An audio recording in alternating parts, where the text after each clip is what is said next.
Good morning, everybody. Welcome to the Fresh Take. Ahsoka, Episode 5, Shadow Warrior. Thoughts? Vicky, Um, take it away. was that a uh season finale? Like, are there more episodes after that? Because you had the journey, the inner journey of working through trauma and whatnot, and then you had epic music. They found her, and then she was like, going to a place beyond, and then it ended. I felt like that was, you know what? That fact that could have been a series finale. They could have ended right there and then been like, okay, Yeah. I thought that was like end of season 1, and season 2 is going to start with her at wherever land. But like the music, everything, how the progression of the whole episode felt like a season finale and they played it too soon. Because I was like, is the show ending? Is there only 5 episodes? I thought Jay said there was more. Yeah, there's more. I didn't even look up if there was more. But it felt like a season finale. And my brother brought it up, just pivoting. I guess people are like upset how like Ahsoka so, serious and blah, blah, blah, blah. And he made a great point that I think all of us ignore with a lot of stuff, is that she was a child soldier. Yeah. She was a child soldier. She was killing people at 14. She was killing people at 14. Now, we talk about child soldiers. There's movies about this. We know how much trauma and just everything that happens with that. Especially when you have somebody older who is telling you what to do. You have an elder guiding you, thinking that this is what you're supposed to do. And yeah, you're questioning it, but at the same time, you have to go with it. And this is Ahsoka. Okay, people. She might have her like sarcastic, witty moments, but hello, all right. But I did enjoy her journey with Anakin. I did enjoy that. At first I was like, oh, this kind of be a little hokey. What are we doing here? I don't know about all this. It started out like that, didn't it? Yeah, I was like, I don't know about this. Yeah. But as it continued to progress, I was getting into it. I was like, this is okay. I see where you're going with this. I like it. I like how you're building and whatnot. And I liked at the part when like throughout it, their lightsabers kept changing colors. Yeah. It was like white, it was cream, it was yellow, it was blue, it was red. It was so many different lightsaber colors that I was like, wow. Like it was amazing to watch that progression of their lightsaber colors change.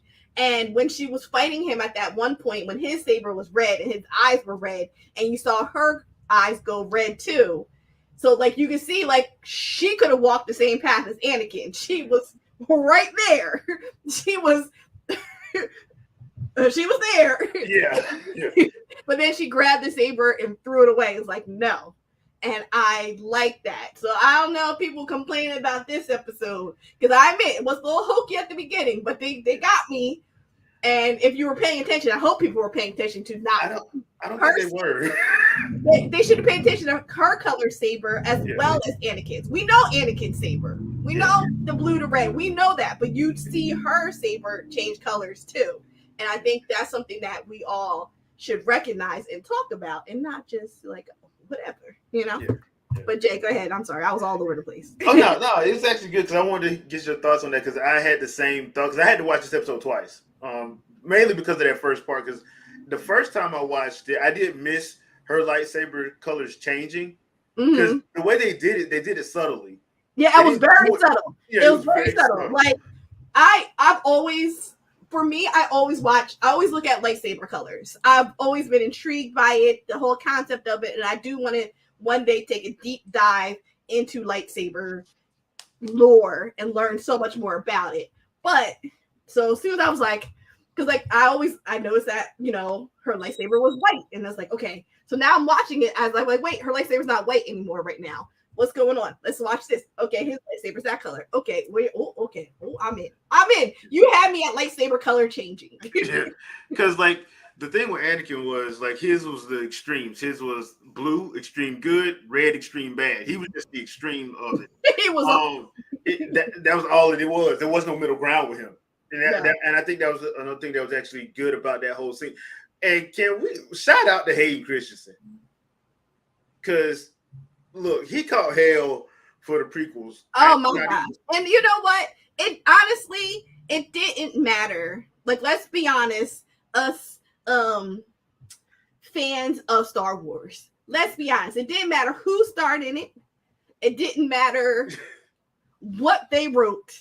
People were going to destroy it, no matter what.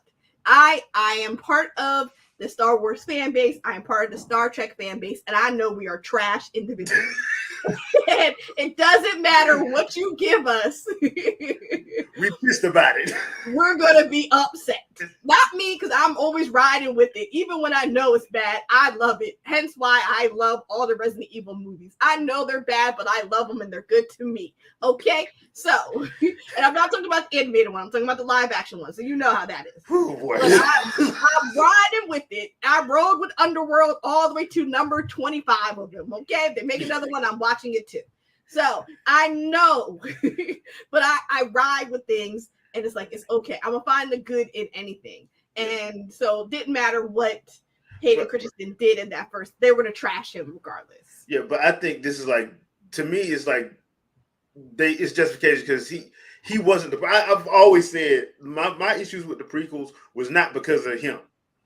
It was because of that horrible ass dialogue. It wasn't because of him. Yeah, it wasn't because of him. It wasn't because of Natalie Portman, who we know is a great actress. You can't tell me Natalie Portman is not a great actress. We know that, and it wasn't like she was growing into her acting. We knew at that point she was a great actress. That was already established. So don't tell me whatever. Yeah. So seeing him being able to come back in Kenobi and then in this, I'm like, thank you, because like dude did this to me is like his, look, this wasn't my fault type deal. But I love the interactions because Dave Filoni and Favreau found a way to make it seamless from Clone Wars. Because, like, look, if you hated the prequel trilogy, watching the Clone Wars should have made you understand it a little bit better, in my opinion. Because that whole animated series actually helped that trilogy out a lot. Because it filled in a lot of the blanks. You got to see why Anakin was so hailed as the hero and all of that stuff. So going back and seeing this, and I thought they were going to do some Force shenanigans. They didn't. That was Anakin's Force ghost, apparently. And he really was trying to help her complete her training. And I thought the first half of the episode was dedicated to that, and I thought that was actually pretty good. The second half of the episode, because it was a long episode, the second half of the episode was dedicated to the whole General Syndulla having to deal with the Republic and them, trying to find a way to find Sabine, and since she decided to go with Balin and old girl, and they found a way to do it. So it just go ahead. I'm sorry, keep going. And it just involves giant sky whales. So listen. Okay. What makes a Star Wars movie, TV show, whatever? What makes Star Wars is not the people or whatever, the humanoid people. It's the droids and the creatures. That's what makes Star Wars Star Wars. And those sky whales were beautiful. They looked more like a humpback whale with tentacles. They were like a humpback whale with tentacles of an octopus or something. So, or squid, more like a squid. Yeah. Humpback whale and a squid together that flew. Okay. And they were just so, like they were so like just calming, like you could fall asleep listening to them. And then, but like, well, I don't know if anybody else, but like when it opened his mouth, I was like, yo, that breath probably stank, girl. Basically, yeah. I don't care when last time that mouth was open. What do they eat? What is No idea. Do they eat birds? No idea. Or are they like a bird and they go down to the ocean, open their mouth, and like kind of scoop everything up, and like whatever they catch, that's what they eat? Are they are they vegetarian? Are they like omnivore, herbivore, carnivore? I would like to know, what do sky whales eat? Yeah, that's a good question because I have no idea. I feel like they're herbivores. I'm not quite sure how that would work in the sky if they eat yeah. I don't know if they come down. Is there sky plants? Is there plants floating in the sky? Or do they eat like meteorites? Do they eat rocks? Maybe that's what they eat. That would make sense. If it's like, like stars, I mean, they can they do have internal hyperdrives. Like rock, if there's like, rock belts like around like Saturn. Yeah. That might be what they eat. You're really going to do a deep dive on this, huh? Because you gotta listen. You gotta talk about it. Because I mean, how are you not? How are you not? The MVP of this series so far has been Hu Yang, the droid robot. Listen, he was like right at the beginning. Yeah, he was like, I told them to stay together. I was like, they never listened. I was like, oh, end the episode now. Just end it now. And David Tennant, I got to give David Tennant props. He doing his thing. He doing his thing. Because I'm like, bro, that did kind of hit you in the feels a little bit. You like, bro, he really did tell them to stay together, and they did not listen. They just didn't at all. So I'm like, okay, I get where you're coming from. Yeah, this episode, while it is a little long, it was very well needed. But like you said, it was kind of, if you haven't been watching or you didn't know, you would swear this was a series finale. Because matter of fact, this is how they ended Rebels. Like that's what it felt. It felt like a finale. The music, how she went into, and then it's like, basically the space speech of, we're going to see where we end up. Like, it felt like a finale. like at that point in time, it felt very Star Trek-ish. At that moment, it felt very Star Trek-ish. I felt like they were like, space, the final frontier. If they said that, I would have been, I'm like, okay, it's Star Trek now. Okay. Yeah. That's what it was. which actually kind of makes me a little bit worried because I think it's only 8 or 9 episodes, which means next week is episode 6. We're only going to get 3 episodes with Thrawn. I would have thought Thrawn would have been like the midway point, because I think last week was the midway point, which is episode 4. So I'm like, I think we only get like 3 more episodes, and I'm like, so are they all going to be hour-plus episodes? Because Thrawn is too big of a character to only relegate him to like 1 or 2 episodes. That would be like a travesty, in all honesty. Mm-hmm. But yeah, Ahsoka is probably is turning out to be probably the best one they've done so far, in my opinion. It's turning out that way, at least. We got to see if it sticks to landing. Best one out of what? Out of the Star Wars stuff, out of the Mandalorian, Boba Fett, and. Now you smoking something. I said out of the stuff so far. Yeah, we got to see if it sticks to landing. But so far, I'm more intrigued by this than I have been, like, outside of the last season of Mandalorian. Because Boba Fett we all know what Boba Fett was. We said it. We were like, look, if they would have stayed in the past, we would have been fine. They kept trying to go back and forth. Yeah, that's true. If they had stayed in the past, because we want to know how he survived, and where did he go from there, and then it could have ended. Like, it didn't have to go so much. What they did, but yeah, and Obi-Wan. The best stuff with Obi-Wan was Darth Vader. Yeah, that's true. I honestly, I totally forgot about that. Yeah, I forgot that we even watched that. I'm gonna be honest with you. I thought Mandalorian and Boba Fett. Like, I didn't even think about Mandalorian, Boba, because we got 3 seasons of Mandalorian. Boba Fett, we got Obi-Wan, and we got this one because they canceled the Rangers one. We were supposed to Oh, get one called the Rangers. They canceled that, and we don't talk about the Bad Batch, but I count Bad Batch in there. But I like Bad Batch. But this, I think, out of all the stuff they have for Disney Plus so far, I think going right now, this is probably the better one. All just because it's been more consistent, I would say. Because even Andor wasn't consistent. It was like you were liking stuff, and then it'd be like, did I even finish watching Andor? I did. It got good to me at the end. Like, oh, I think it was so like not interesting that which is a problem because you know what? I did not finish Andor. Well, that's yeah, and you know what? I think that's actually reasonable because number one, the thing about Andor is the main character is not the interesting one. You don't care about Andor, and that's kind of defeats the purpose. Yeah, I got to the part where he was like in the prison, but I was confused about where we're at in the timeline of that, and I was like, wait, is this before or after? I'm very confused. Yeah, so I was like, you know what? I'm trudging through this. This is painful. I'm stopping, and then I stopped. Yeah, so I like I said, I completely understand that. But like I said, for me personally, I'm enjoying this way more than I have since like Mandalorian season 2.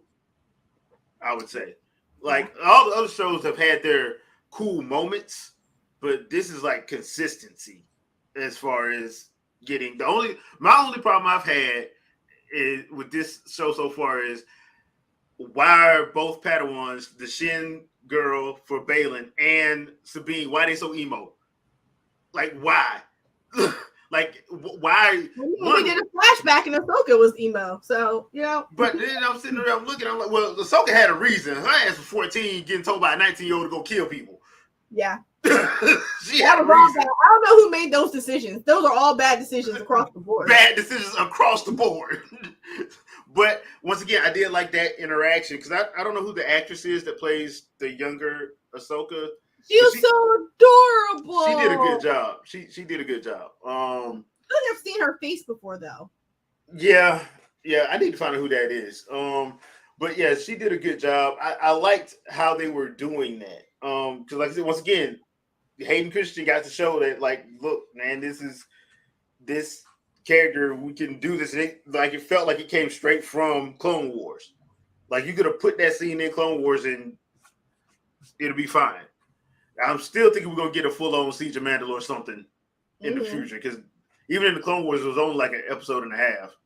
You didn't get the full thing. Well, depending on how you want to view it, because they did throw another thing in like season 6, I think it was. So it was like But anyway, that's neither here nor there.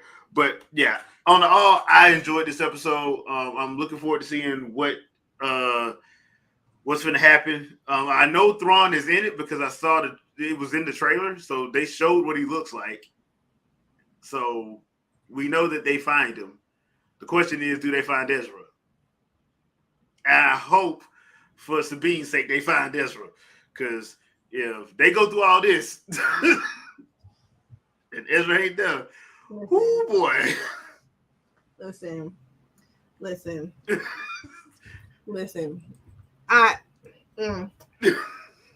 You know. Yeah. Be ready for another rant. If that happens. Let me not even like I feel like there's another rant coming when I see Sabine again. So like I'm waiting. And it'd be different. Oh, that's right. We didn't talk about that. When Ahsoka had the map and she was like, maybe she left a whatever. At that moment, I had a spark of hope that Sabine left a comment or something on there because she knew to do that.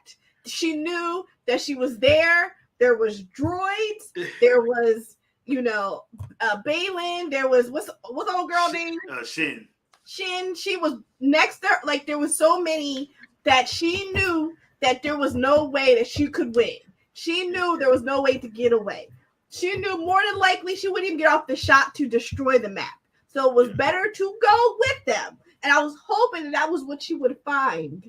when she held that. Nope. I was like, please. I was like, yes, here we go. She's gonna redeem herself. And I was like, no, she didn't. Like that would have been it. That would have been a freaking amazing if she knew, like she has some connection with Ahsoka. Like she's not actually dead. I have to leave something on this to let her know or something. I don't know. I was hoping that would have been cool if they would have did that it would have like been that. awesome because then it'd been like, all right, she wasn't like, you know, She nose wasn't wide stupid. open, chasing after some man and joining the bad side to go after this dude. Like that. I would have loved that, and it would have showed like more strength for Sabine instead of making her somebody who we can't look up to and trash. I mean, if it was me, that's how I would have wrote it. That's how I would have wrote it. I wouldn't have wrote it like, because the other thing too is, once again, she's also a Mandalorian. She's not stupid. Yeah, exactly. She had training before she even became a Jedi training. So like the Mandalorian training should have been like just like destroy the map or recognize that you can't get out of this. Leave a way for them to get you, or let people know what's going on. Yeah. That's again, I don't know. So I don't know how they're gonna, because like with me, I don't know how they're gonna redeem Sabine for me, because I'm just like, at this point I could care less about her. I completely agree. I care about it less. Remember the Halo season 1, the little girl they had people following around? I care less about her than that character. Yeah. I'm like, at this point, and I shouldn't be feeling like that about Sabine because I watch Rebels. Exactly. I shouldn't be feeling like that, but I'm just like, at this point, I'm like, like I said, I don't know what Ezra did to her, but he messed her head up. The way they got her acting now, and it's like you don't even chase after Ahsoka, who's supposed to be like, all right, yeah. She down bad, Vicky. She down bad. Nah, she mad stupid. She need an auntie. That's what she need. Like, she need an auntie to tell her how many poor decisions she's making. She need the Illuminatis from Miss Marvel. Yeah, that's exactly who she needs. Because child, she need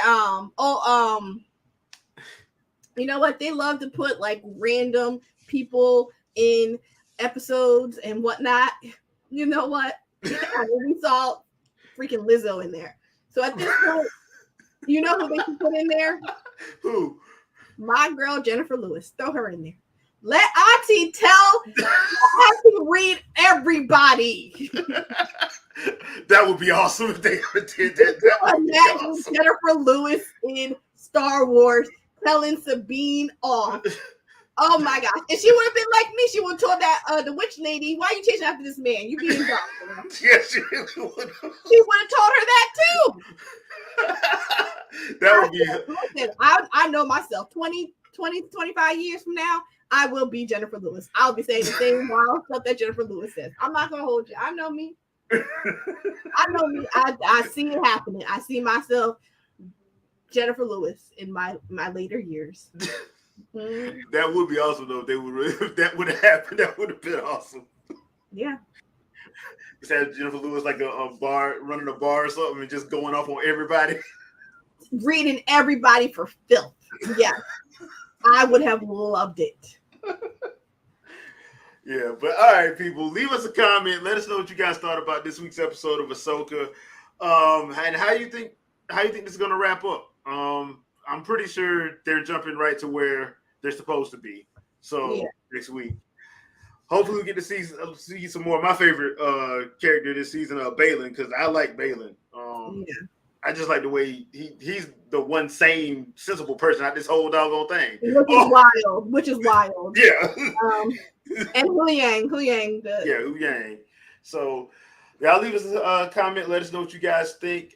Thank you guys for watching. We do have the Winging It podcast tonight at 7 p.m. Eastern Standard Time. So what y'all talking about? Let's see. I know we're going with dual directs because we did have those two directs Oh yeah. Thursday. I was supposed to be there. My bad, player. I had went to Target, and that was the end of that. Yeah, it's no problem. We also going to be talking a little bit about the frame rate situation, 40 frames per second or 60 frames per second. We're going to be talking about Embracer Group looking to sell the Borderlands developer Gearbox Entertainment and why our thoughts on that. Gotham Knights being rated for Switch when the original thing was that that game couldn't run on the Switch.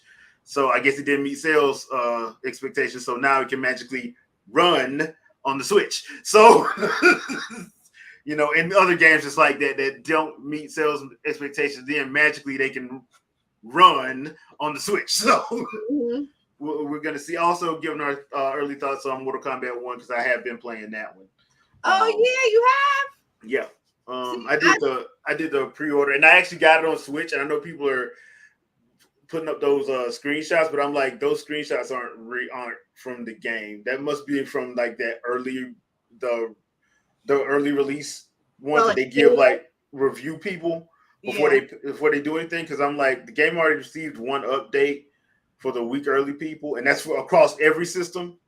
And I'm like, yeah, I got it on Switch, and it doesn't look that bad. So I don't know what people are doing, but hey, whatever. It is what it is. Because you're mad because then like you get the little SD card for the Switch, and then you don't have to worry about downloading and installing a how many gigabyte game onto the system, and you ain't got no space. Yeah. All right, sorry, go ahead. Yeah, that's pretty much what we're going to be talking about tonight on the Winging It podcast. So please stop by. Chat will be open. Going to be up on Kick, Twitch, and YouTube. So and Facebook. So you got multiple ways to watch it. Wow, you paying for all that? Man, you better define pay. Define pay. No. Listen, write that off. Yeah. That's all right offable. Yeah. What do you got? What you got? As always, come on by. Fangirl Review, TikTok, Twitch, Kick, whatever. This week. Oh, where is it at?